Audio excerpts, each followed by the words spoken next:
Hi guys! As promised, for today's video is I'm going to share with you my PGWP application timeline.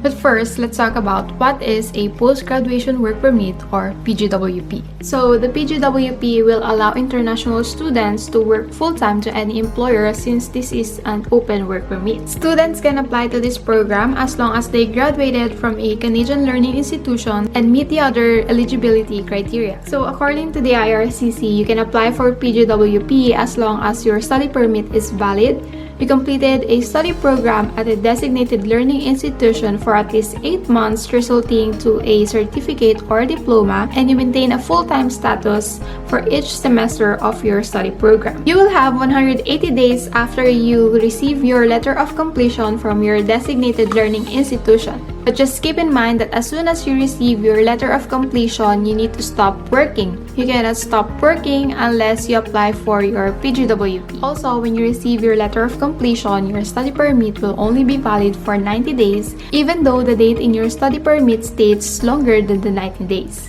You should not let your permit expire or not hold a valid status, or unless you cannot apply for PGWP until you renew your status either as a visitor or as a student, or else you will need to leave Canada. So those are some of the information that you need to know about PGWP. So let's talk about my PGWP application timeline.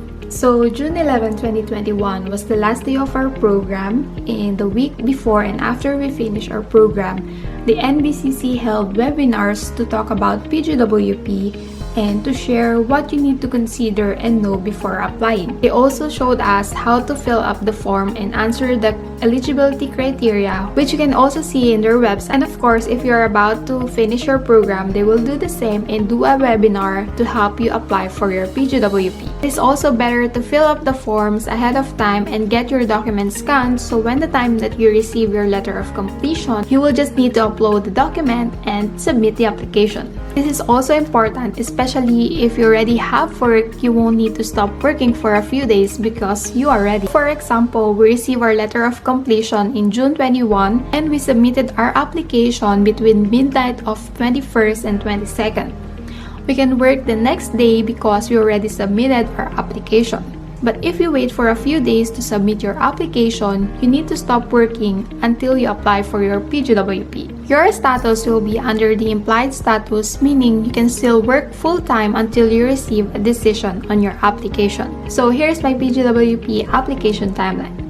On June 21, we received our letter of completion from NBCC.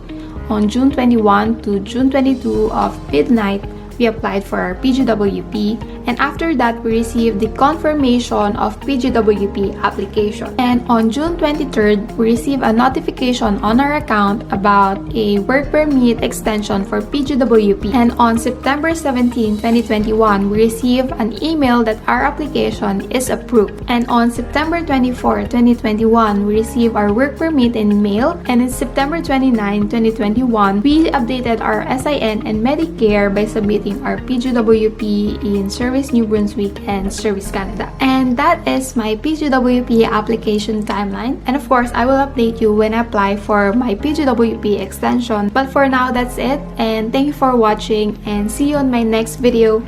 Bye!